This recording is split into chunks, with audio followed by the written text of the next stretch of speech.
Welcome.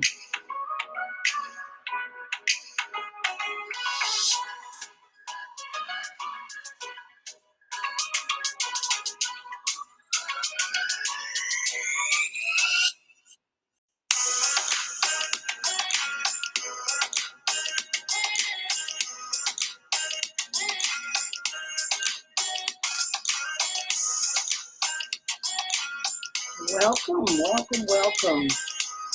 Come on in, say hello when you do. I am just sharing right now. I want you to come and join me as we talk to our author for today. We're going to be talking to Hazel Gale-Daley about her newest book. So thank you for joining me. I am Dr. Jewel Williams. I am the owner of Tri Production Publishing, where we help the author in you win in publishing. So today, for those that are going to watch us live, thank you for joining. Again, I'm still just sharing out, so that's why I'm just kind of talking. It used to be really easy to share on Facebook. They've made it a little more complicated. So just give me a second so I can share it to some of my other business pages. But as I'm talking, I want you to join us. I'm excited to hear and for Hazel to share her journey into her second book. This is her second book. And for those that didn't know that, I might also have her just kind of talk a little bit about her other book as well. For those of you who did not know, this will be her second book. So just give me a moment. And for those that will be listening to the different podcasts, this will be shown at will be aired at a different time. So you'll get a chance to hear it via my podcast, one on Amazon Music and Spreaker and some of the other podcasts. So that will be shown or be displayed later in the month or either in May. So let me just do this. I'm almost there. So let me change and share it to the last space that I want to share it.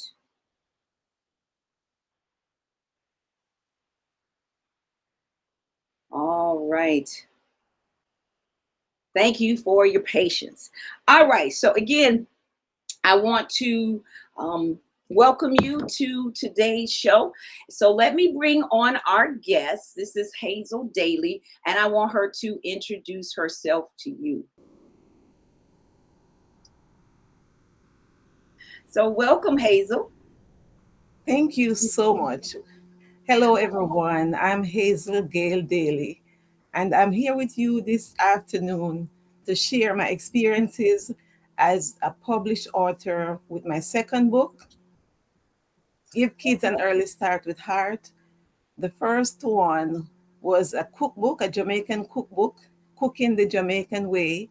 And because of my previous experience, I was really excited to go into my second book. Thank you so much for joining. I hope you enjoy this podcast. Wonderful. So what we're going to do, we're going to ask our author a few questions, and we're just going to kind of share along. And of course, if you join and you have any questions, you can put them in the comment and we will try to answer them as well, whether you have questions for Hazel or even for me. So the first question I want to ask you is, what inspired you to write this book? My inspiration came from two things.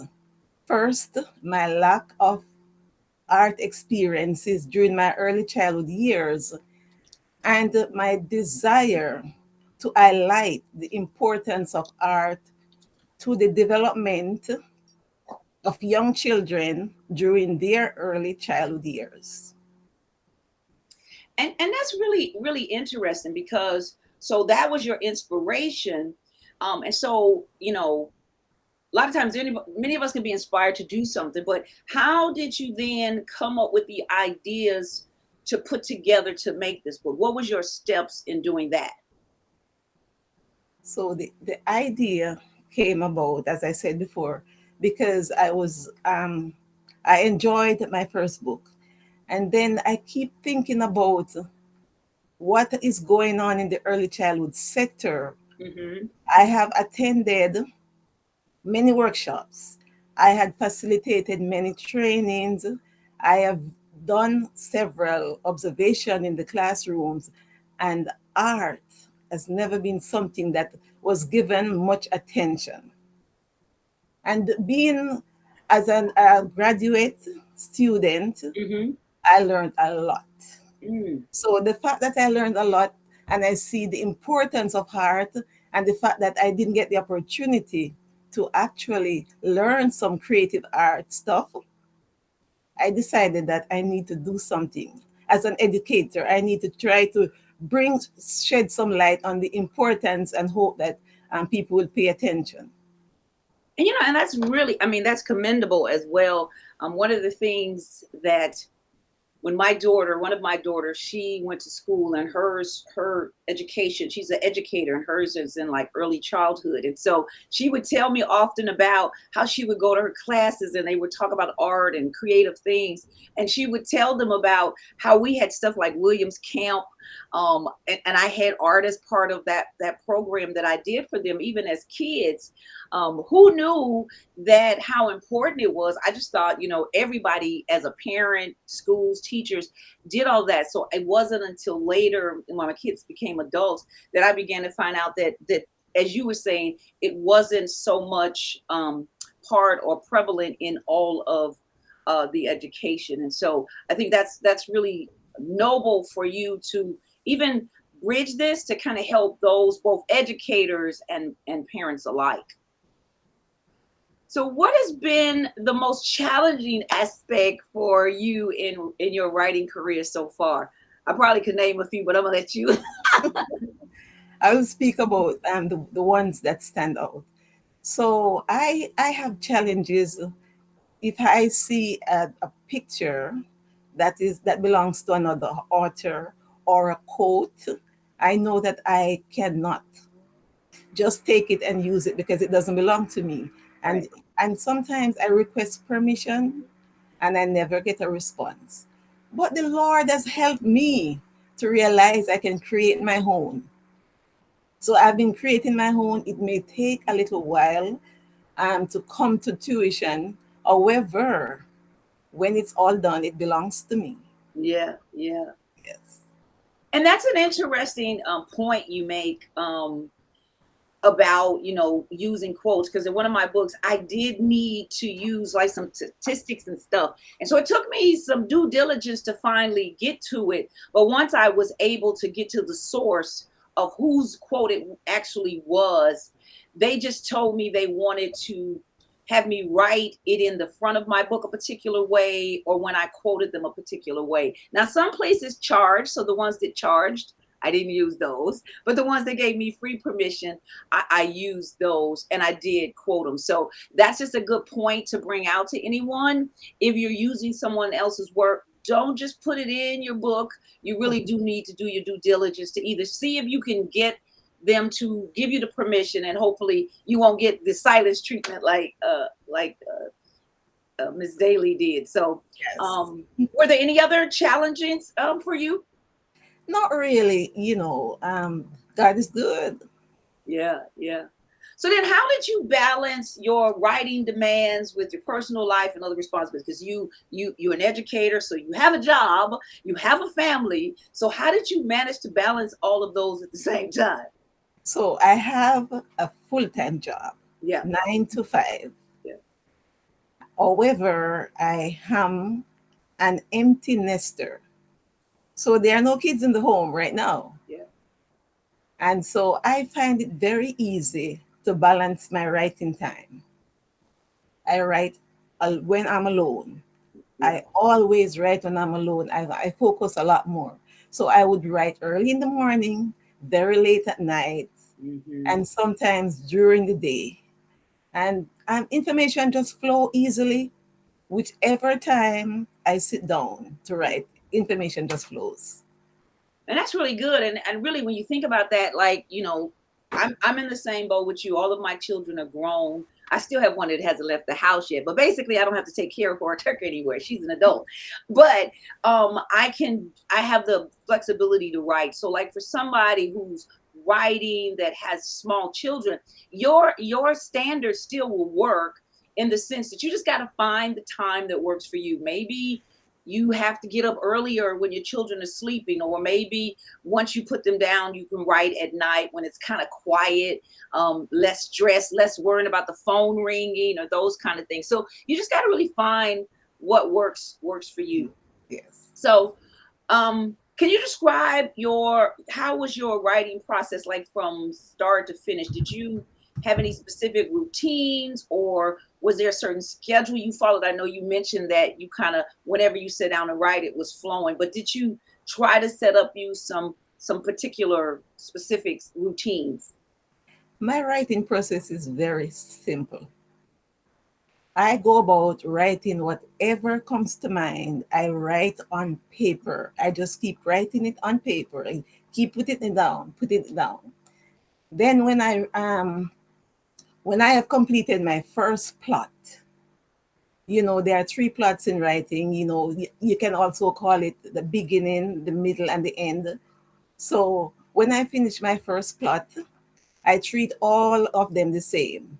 So I write them down, and then I go to my computer. I go to my computer and I will put them in and I read it through. And I always make sure that I have two individuals who can edit, Hmm. review, and make suggestions on my manuscript, whatever I write. And so after I put it in the computer and read it through, then I would have those individuals go through. And when they send back that material to me, I will make changes to their suggestions. After I made the changes, I read it through. And during that time when it's away being edited, I am going through making sure that I do my research to find information to substantiate some valid points. Because you can't just have throw some critical points out there without some backup, proof to solidify Yeah. that information. And so I would do that and then I would add that to my manuscript. Then I'll read it through another time. And after that, it goes to my coach Mhm. and we keep working on the information from there. So Yeah. it's not a one, two, three, and it's done. No. No, not at all. And then normally the title of the book is the last thing that's decided. So it's pretty straightforward. Yeah, yeah. I like what you said about how you have to go and do a little research. I remember I think it was in my master's program, my teachers instructors actually said, "I don't really care what you think. What can you prove?" And that's really a key point, especially depending on what you are writing. See, as a writer, it's not really just on your opinion. So you can have one, but you are trying to really present your book as an authority of some sort. So even if it's an authority on your life, you still need to put something in there that validates why you came to a particular conclusion or point in your writing. So I think that's really a good. And I like what you said about that. It's this continuing process. I try to tell people all the time that I coach. By the time you get through with your book, you're going to be tired of reading it because you're going to have to read it so much. You're going to have to read it again and again and again and again. And even in our reading it as much as we can, we still can miss stuff. So Definitely. that is why it's really, really key to do that. So how did you or it did you have any times where you found yourself with like a creative challenge or writer's block? And if so, how did you handle that challenge during your writing process? I am very, very grateful I never had any writer's block or any significant challenge that my coach could not walk me through. Yeah. What I do, I think it's because I write based on my own experience. Hmm. So I have that inner foundation. I have that baseboard. So I build on what I have. I and then I put it on paper before I put it to the computer. So if you are writing something as an author or someone who decides that they want to write, you have to have a solid foundation for your writing. So I don't have those challenges because I write based on my experience and then I build on what I write. And God, He gives you what He needs you to write. He had stuff to it. So I'm grateful for that as well. Yeah, and I think that's a really good idea. And I mean, the thing is, everybody deals with and have different experiences in their writing. But what I like that you said about that foundation part, especially if you're writing anything based on life experiences, you do have that foundation, so you should be able to pull from that place. And of course, sometimes it's not the problem of what to write. Sometimes it's the editing down that can be a problem because you've got so much good resource. So what advice would you give to somebody that's aspiring to be a writer? My advice is very simple, very straightforward. If you would like to become a writer, write everything down that comes to your mind that you consider to be important. Hmm. Put it on paper. Now, because of technology, you may not want to put it on paper. Maybe you want to go directly to your computer, but write it down. And after you write it down, you need, and all of that depends on what you want to write about. Hmm. So you write it down, and then you have to seek out a very good coach.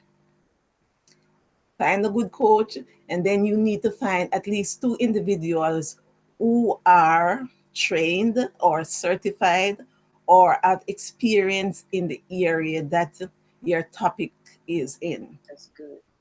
So you have to do all of those things. And if you are writing and you somehow get tired or you're feeling a little stress, you might feel a little stress on your neck, I encourage you to walk away. Take a walk away and then you can come back next time. Yeah. It's a long road, so don't try to rush it. It's a Yeah. long road. And I love that. I love that. You can see, because you've probably seen it on Facebook, you see the people like, write your book in 10 days, 30 days, it's completely published. Now, I'm not saying that can't happen because I've done it. But the point is, my stuff was already written. Generally, if you're writing something for the first time, even maybe the second or third time, it's okay. Don't feel as though you have some imaginary timer that's telling you have to get this done um, at a particular time. And so I think that's really key to make sure you have those resources the way that you have. What somebody just commented, said, yeah, they were getting emotional as they were writing. And so Yeah. some things, depending especially on what you're writing, you can feel, because if you're writing, especially if you're writing anything related to your life Yes. journey, you can feel and relive some of those emotions. So sometimes you got to take a step away and come back. But the whole point is you allow yourself to really go through the journey, to be able to do what is necessary. So one of the things you said you have some key people to work with you. One of the person that I just interviewed before, she also said she had a team, and so it's okay to realize that you still need a team. Your team may be different than her team, but you need some sources. So for you, especially with this book, you were writing about something educational, and so you needed someone to make sure that you were in line. So you do have somebody that you could do it that way. And then one of the things you need is an editor. So discuss the importance for you of editing and revising, excuse me, in your writing process. So before we get to that, my book is educational. Yeah. So I used one person that is as her doctorate in um, middle school education, Okay. and the other person is a consultant in early childhood education. I have my master's in early childhood education. So that comes together, makes a good team. Yeah. Yeah. Yes. And so before you answer that question, I need you to give a shout out to because you just said who they were, but we want to personally thank your team by name, and it's okay for you to name them so that we can say thank you to them for their helping you in this process. So you're gonna get me in trouble now because there are some individuals who are Okay, well who then don't say no names. We don't want to get you in trouble. no, the trouble is individuals like classroom teachers who they did the questionnaire. Got you. So I have to name them out. Okay, So well I tell you what, if you don't want to name them, you could just tell me in general how you got some help. So you did surveys as well. You said yeah, so the surveys. So I did surveys with classroom teachers, and I'm a Jamaican by birth. So no one kidding. of my teachers is in Jamaica, Okay, and I use another teacher here who works in the Head Start program. And I work in Head Start, I work in the daycare center, and I work in preschool for all. So those I interviewed those just to see the difference because being in Jamaica, and in the United States, I did that just to see how well it balanced or what was the difference. Yes. And then I had some of my pictures came from another teacher who works at a daycare center. okay. So I explained to her what I was going to do, and she was able to get permission to give me those pieces of work without kids' names on them. And so yeah, one of my editors were Michelle. Hmm. Okay, so she was Michelle, and the other one was Bernice. And Yes. and what's nice about that is you had a full team. I mean, you had people that was not only helping you, and I think sometimes we have to realize like writing is sometimes like a team sport. You kind of need some teammates. You're the main player, so to speak, but it's okay to seek help, especially if there's areas that you don't know or there's areas that you need clarity about. I just think that's really great that you had this. So I would suggest to any author, even in your writing process, find somebody that you can have read your book that's going to tell you truthfully how it's faring out. Not just somebody just go, oh, because they love you, they go say it's a nice book. They need to tell you, does this make sense? Do I need to fix some things? Because you don't want them just saying it's lovely and then you put it on the market and it doesn't sell because it's not what you thought it was. So you had people that were willing to really help you in that. So back to my question about the editing and revising in your writing process. How important was that for you? So if you want to have a good read, you want to provide credible material for um, individuals to read, it is very important that you have editing and reviewing. Hmm. Editing and reviewing is very critical because it doesn't provide for just that. So it helps you not to take away things that doesn't make sense. So when you edit, it provide it provides for clearer understanding, for more clarity, and it makes your reading flow more freely. And so people will take up your book and they will be happy to read it. This Yeah. is my book, and so my director, she read it right through, Okay. and she was saying that it is an easy read, it is clear, it is Good. concise, and it just wasn't me, because you need a second pair of eyes. I do the writing, and I'm going to see everything looking good and dandy and fine because I wrote it and I want Right. it to be the best. But Right. if I give it to someone else, oh, I have done it before, you will be surprised. The errors that they find.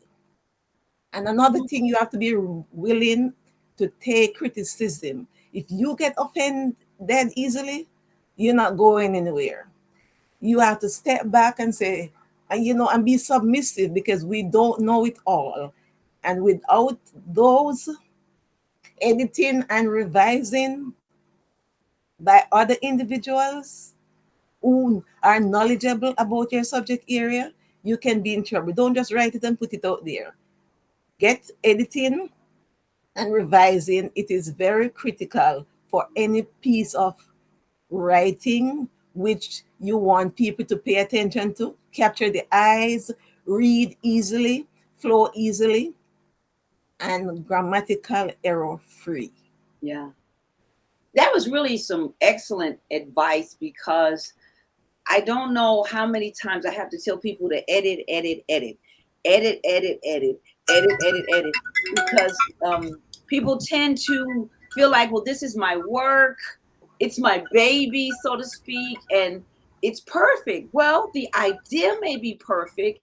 That does not mean, however, that it is in its perfected state. So I used this example before. You have to just look at it like it's in a baby form. When you have children, you don't want your children to stay babies. Eventually, they got to grow up. So your baby has to grow up so they can mature and become the full book that you wanted to do. So And I then you alone can't grow those babies. You need help. think yeah, so but we don't want. I love what you said about kind of being humble and submissive in the writing process. We don't really think about it that way, but you really are. You have to trust whoever, whether you go a traditional route, whether you go a coach, whether you self-publish, whatever you do. When you give your work to somebody to help you, you got to be willing to submit to what it is they're going to offer you, and you have to come away believing that they want the best for you and out of you. So what do you hope? Let's talk about your book for a few minutes. What do you hope your readers take away from your book, and then just kind of give them an idea, a little bit about what the book is about. So I want my readers to walk away knowing the main purpose of give kids an early start with art. The main purpose of the book, and put whatever they learn from reading the book into practice so that they can better support young children's early development. That's it. It's all in the book. It's all in the book. Um, and so this book is about the kids. It has a lot of different things in it. You got to buy the book. Well, You and got to buy even the book. There is even artwork in the book. There it has ideas. That's not the limit, but it has ideas in there that you can work with your kids in the era of art. So there is resource material, there are activities, and there are quizzes as well, and there are challenges to parents. yeah, Parents, childcare providers, preschool teachers, anyone who work with kids from birth to 8 years old, there is something in it for you. And there are examples that can tell you how important art is yeah, at this level. It's very important. It stimulates the brain, it stimulates the mind. I cater for children with special needs. mm-hmm, They are not special needs children, they are just children with special needs. mm-hmm, So I cater for them as well. So it's in its totality. It's small, but it's all in here and it's easy read. yeah.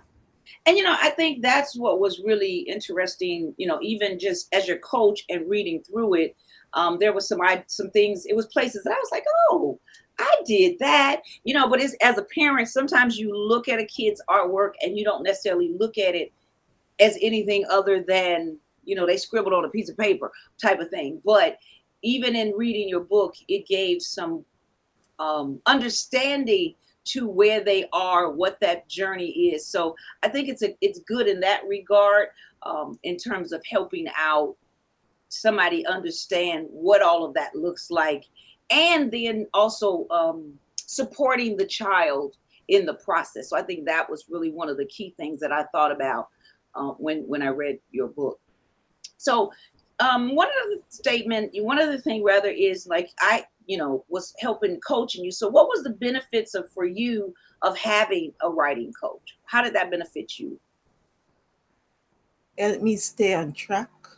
when I was feeling two things. There was sometimes I'm feeling like I can't be bothered, Mm. but my coach was there just to encourage me and to motivate me. And then there's another time when I'm like, chop, chop, chop. I need to get this done real fast. And it doesn't work like that because I understand. She would say to me, "Okay, so let's look at this." And when I look closely at what she's pointing to, there's something that's need to be reworded, or something where an area where the grammar wasn't correct. So your writing coach is not just to read through your book and guide you through the launching process, but my coach took me from beginning to end. She was able to help me to establish patience and to endure through the process, because sometimes I'm like, oh my god, but she is always there. And what I love with her is that God is still in the picture. Even to start this interview, I had already prayed, but she prayed, and that gave me so much reassurance. Yeah. So whatever we are doing, for me, whatever we are doing, and for my coach, I can speak as well. Whatever we are doing, it's all for the Lord and Yeah. for His goodness, and so we don't leave Him out of the picture. Nope. So she is a tower of strength, I must say. Well, thank you. I appreciate that. And I just need to say this, um, with Miss Daly, she trusts me. Hazel trusted me to do something. So I had been creating book covers. I started creating book covers for myself, but she gave me the distinct honor of working on creating a cover for her. So this was a first because I don't generally create covers, but I created the cover for her. And so we worked through it. We was back and forth, but the good thing about it was I understand you wanted to look a certain way, and at the same time it's like, okay, we're working together. So that was what I think is key with anybody you're working with. If you have a coach that you don't feel like you're working together, that might not be the right coach. Because no matter, at the end of the day, it was still her project. So it was some things that was like, no ma'am, this is as far as we going. But other times it was like, okay, let's work this out. Let's handle this. There was something that I messed up, we fixed it, or we're working on fixing it. So sometimes, in our humanness, we're not perfect, but if you have somebody that's willing to work with you and you with them, I think that is really super super important. So it's been really an honor to work with you on both books. Thank you. And so, I appreciate that, which really kind of leads into the next question, because we were coaching, but you was talking about how it helped you. Did my coaching in any way help you even improve or feel like you improved as a writer and in your writing skills? Yes, definitely. Because there is something that's called run-on sentences. And even from the first book, I learned, because of you, when to cut a sentence. And I realized that cutting it at a certain point and starting a new sentence makes it for easier read, and it flows better. Yeah. So you help me, and then with my grammar, you help me with that as well. And the paragraph, where to cut the paragraph.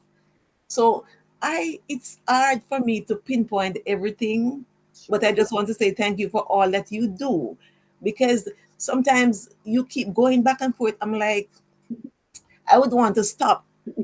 3 emails coming. I'm like, I feel like it's stop now. But then you keep going back, and I'm like, you are encouraging me. So I have to be your encourager as well Thank and stay the course. So I mean, you have been there right through both books.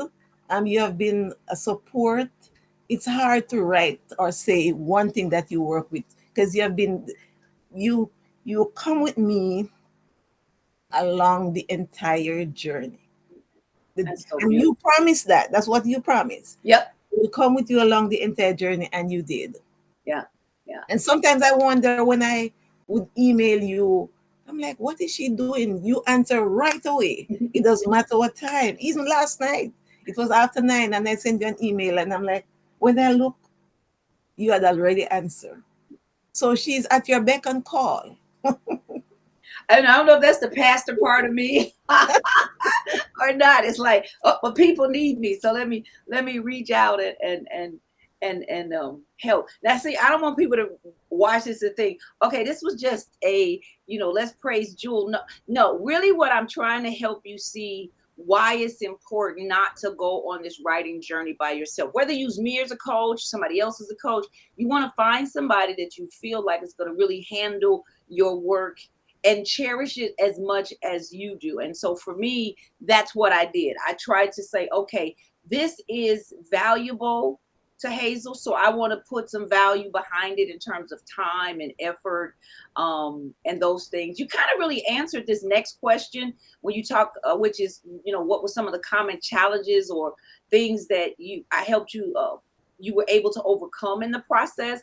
You really kind of spoke on this about just that patience part and then the pacing part. I want to talk about those a little bit if you don't mind, because we don't like to wait. I would tell people the minute I don't like the P word, being patient.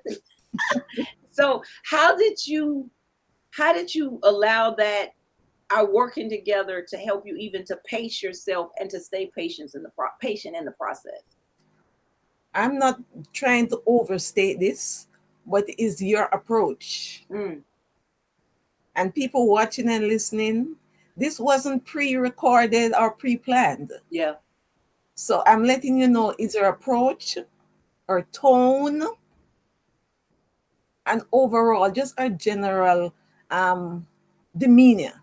yeah, She's not rushing when I'm trying to push it through. She's calm and relaxed, speaking slowly. And she's, those are the things that help me to back up. Like, back up, you need to back up. So, because if it is your work yeah, and don't have the patience, and she has the patience, then girl, fall in line, get in line. And so then I had to line up behind her because she is setting an example for me. Be patient, you will get this done. And when she said be patient and look at this, we look together, I am able to fix something, restructure a paragraph, and like, oh, I didn't see this, things like those. yeah, yeah. So it's all about her demeanor. And so this is the piece that I want to add. Now, this wasn't one of the questions, but I'm going to throw this out here just because of the direction you went. One of the things that I appreciated, even with working with you, was this book was a little bit, we had a few more challenges in this book than we did the first one. And sometimes your first books tend to be the hardest. This was a little bit more challenging.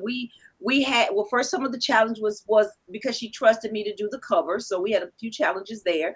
The second thing that we had some challenges was some of the pictures. We had more graphics. Like, we had pictures in the first one because they were, it was a cookbook, but these were basically pictures she took.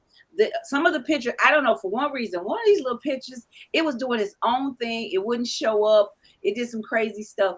But and when she said we don't leave God out of this, I tell you, we don't leave God out, because I had to ask the Lord, help me fix this, because I said I was gonna fix it. I can't fix it. I don't know how to fix it because the picture was not showing up. So we had to find out what it was. To be honest, I can't even remember what it was, but I had to take it, do something with it, take a layer off of it, fix it. Yes. We put it back in, republished it, and voila, the picture came up. We was like, praise the Lord, praise the Lord.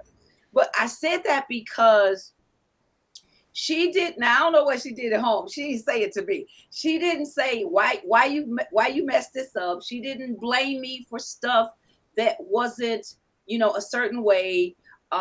She didn't be like, oh, maybe I should quit. She stayed the course. So it wasn't just that I was there. She stayed the course. And so I would encourage, going back to encouraging the right, I would encourage you, even if you hit bumps in the road, that's called life, right?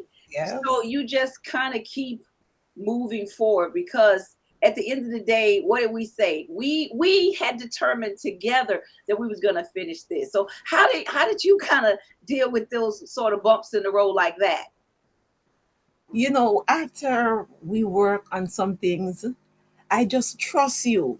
We work on some things and we send them off, and we were waiting to get a response. And some things that you physically walk away with verbally and say you're going to fix, that was it.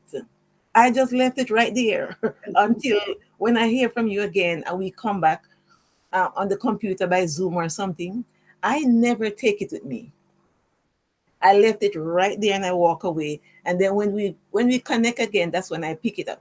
So I never have anything negative or any thinking anything, whether positive or negative. I was just neutral. Look, right, that look, I'm gonna tell you something, right?